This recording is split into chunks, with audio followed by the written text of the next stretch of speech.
Hi guys, so I just wanted to make a quick vlog talking about Arrested Development Season 4 because that was interesting. If you guys have been watching my videos for the past month or so, you know that I've been doing a rewatch of Arrested Development Seasons 1 through 3 before the new episodes came out because I kind of wanted to remind myself of all of the jokes and gags and things like that. I knew that this would be a season filled with callbacks, and I had done my due diligence and read the interviews with the creator beforehand so I would know what to expect, and yet this was still so different. I would say the biggest problem with Arrested Development Season 4 is the fact that it takes so long for it to really feel like Arrested Development again. In case you guys don't know, each episode is centered around a certain character, so you're basically following all of the characters over the course of the same timeline, but you're just seeing it from different points of view. So the first 5 or 6 episodes are really more about building the jokes than actual jokes. Like, I don't feel like for the first 3 episodes I really laughed out loud at anything. Not that I laugh out loud all the time, but usually in an Arrested Development episode I laugh out loud at least once, and that didn't happen for at least 3 or 4 episodes because they were spending so much time setting up jokes. Another flaw is the fact that there are certain episodes where you just don't care that much about certain characters to want to spend an entire 30 or so minutes with them. For example, I think the slowest episodes were the George Sr. episodes. There's only so much I wanted to hear about the wall, and I won't say anything more than that because I don't want to spoil anything, but I just couldn't handle the entire wall storyline being a central part of an episode, and that happened in all of the George Sr. episodes basically because there wasn't really anything else happening with him. And the fact that these are so single character centric, you're missing out a lot on the interactions between the different characters. Now, before anyone comments and explains to me why this happened, I understand that the actors all just had crazy schedules and getting them in to shoot was really difficult sometimes, and I know that the creator and writers of the show had to rewrite things a lot of times on the fly based on the availability of certain actors, but even knowing all of that, you still have to say it's a major flaw, the fact that you can't really get the characters all together. Also, the fact that this is on Netflix, the show doesn't have to deal with any sort of time restraint.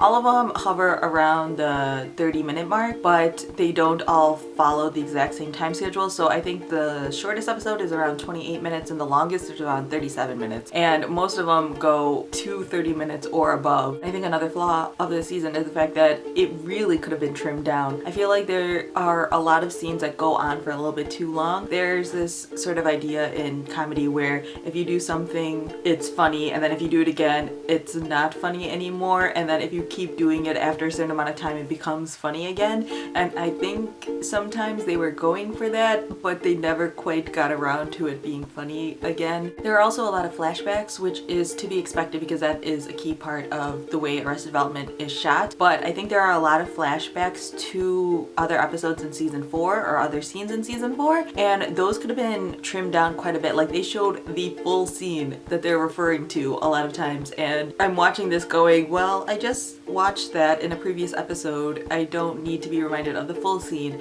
And I know that not everyone is going to watch Arrested Development over the course of a day or 2 or 3, but I think a significant portion of people are going to be watching it within, say, a month. Maybe like an episode a day or an episode every couple of days. And so you don't need the flashbacks to be quite as long because everyone already has it pretty fresh in their minds. Now, with all of that said, I really enjoyed this season. I felt like I was just complaining for a couple minutes, which I was, I guess. But I have to say that when this show is on point, it is hilarious. I've been hearing on, Twitter and things like that some people are watching and they're stopping around episode 4 or 5, which I completely understand, but I have to tell you that it's around episode 6 that it starts to get really hilarious. The second half of the season is so much stronger than the first half of the season by far. I think the best episodes are the Tobias episodes. Those had me laughing the hardest. happiest and the most. I'm also slightly upset that there was only one Buster episode in the entire season,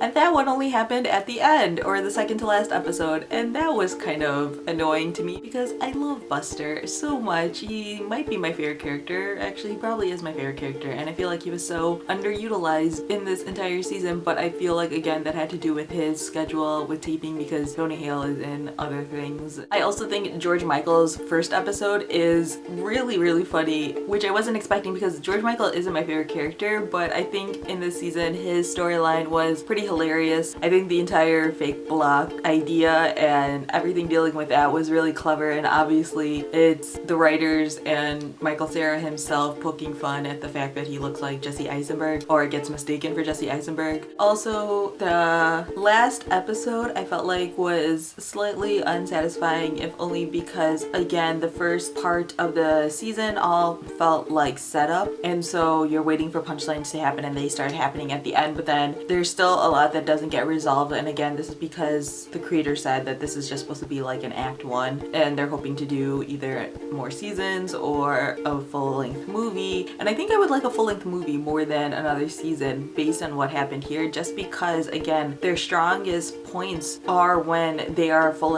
ensemble. But this is a season that I definitely don't regret watching whatsoever. This is definitely not one of those shows where I was hate watching the episodes, because that happens to me with a lot of shows after a while and I sort of give up on them. But if this show comes out with another season, I will happily watch all of those episodes because the show is still really funny. If you have watched Arrested Development season 4, feel free to leave your comments down below letting me know what you guys think of it, or if you're in the process of watching it, you know, feel free to leave your comments letting me know what you think of it so far. Let me know what your favorite episodes are, because I would definitely love to see which ones are resonating the most with other people. So yeah, that's all I have for now, and thanks for watching.